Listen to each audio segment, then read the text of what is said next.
Hello and welcome to News Across Nigeria. I'm Olumide Macaulay. On the program today, police arrest masterminds of attacks in southern Kaduna. Governor El-Rufai insists peace must reign.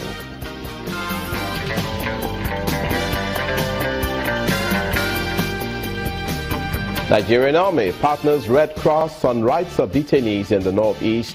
Plans underway to release vindicated Boko Haram suspects.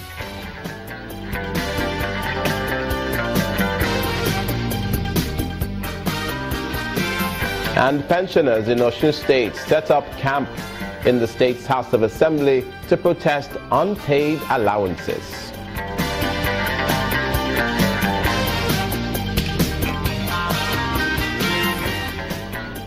Thank you so much for joining us. The National Assembly today resumed plenary after a long Christmas and New Year break. The session had in attendance almost all the lawmakers. Meanwhile, Senator Ahmed Lawal has been announced as the new leader of the APC caucus. He replaces Senator Ali Ndome. Senate President Dr. Bukola Saraki read a letter from the APC caucus informing him of the change in leadership.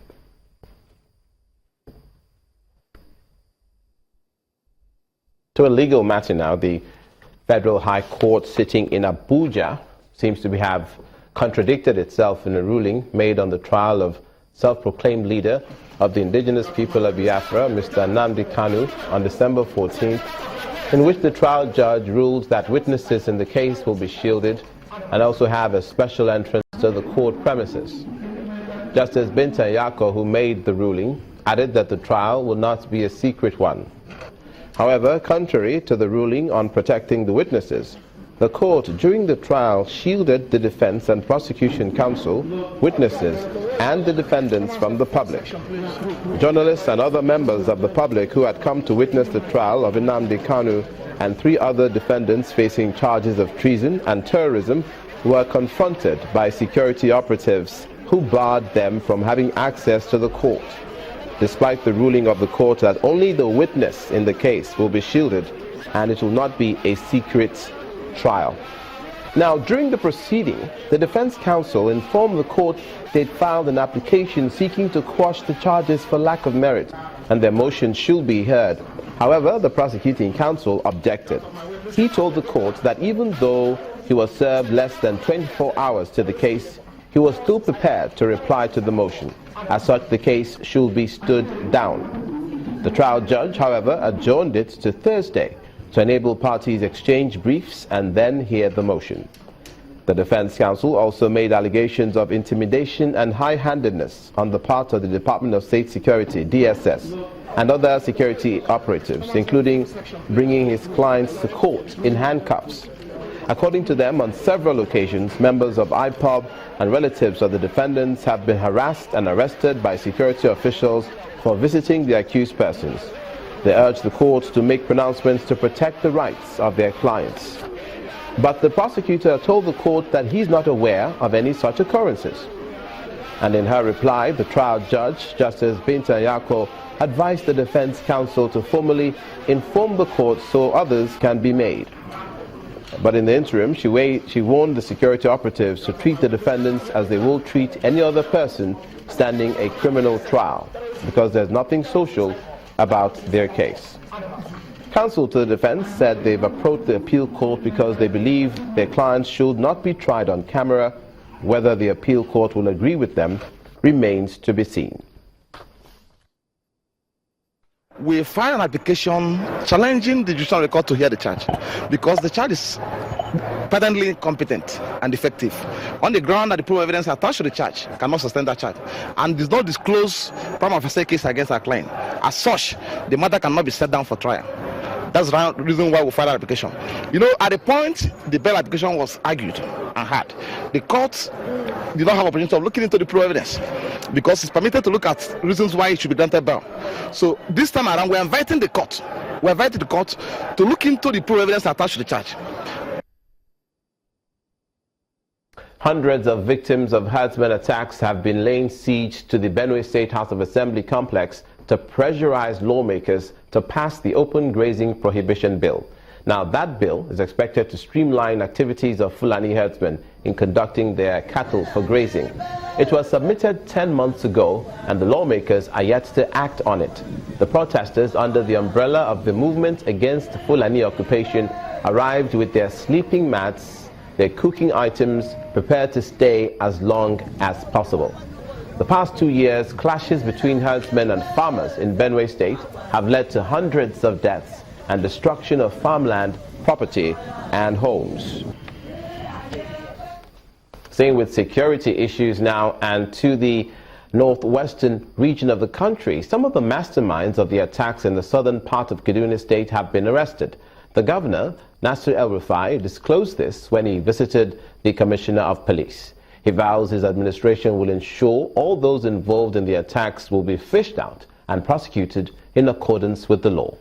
Earlier, the police commissioner, while presenting some of the suspects before the governor, says the command under his watch will not relent until criminals are chased out of Kaduna State and normalcy returns. The continuous killings in southern Kaduna have become a source of worry for many, especially the residents and government of Kaduna State. This is the reason authorities are hunting for the culprits and masterminds. Now, words have been put into action as some of the suspects are brought before Governor Nnamdi El-Rufai. The police commissioner promises to rid the state of criminals. For the state to move forward, residents must embrace peace as well as play their roles in assisting the military deal with criminals in the state. That's an admonition from the state governor. There are more coming. There are many that have run away. Some of the foot soldiers of the crimes, some of the masterminds, we have them in our radar, we'll get them. So yes, there have been some arrests. We don't want to talk about that because the job is still ongoing. All I want to assure the people of Kaduna State and Nigerians is that anyone that commits a crime in this state under my watch will be prosecuted. We will get him. We will ensure that this endless cycle of violence without consequence is over. At a gathering elsewhere, Muslim clerics support this action. They warn leaders against making statements that can heat up the polity. These few cases and orders drew the attention of this council to call on the government to arrest and prosecute persons who made inflammatory statements that instigated the crisis. This council is in support of the federal and Kaduna State government in taking any measures legally to deal with any individual or group of persons without fear or favor, with the intention of causing further disturbances or breach of peace in order to have a lasting peace in Kaduna. With this latest development, it is expected that violence in the area will be curtailed to a great extent and residents will live in peace again.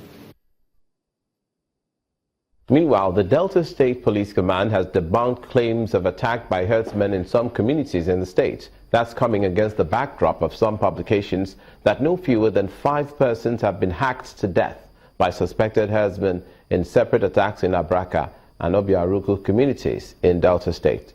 According to the State Police Public Relations Officer, the matter is a case of murder, which the police is currently investigating.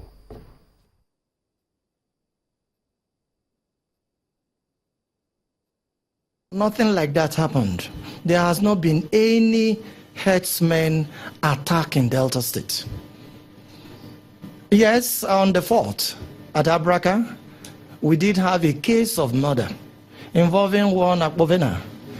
The brother, actually, Godwin, reported that on the 3rd, he was missing.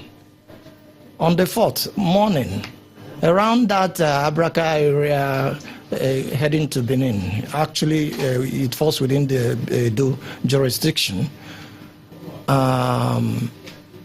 He was found dead alongside one other, 40 years old Mr. Akpu, that is the name.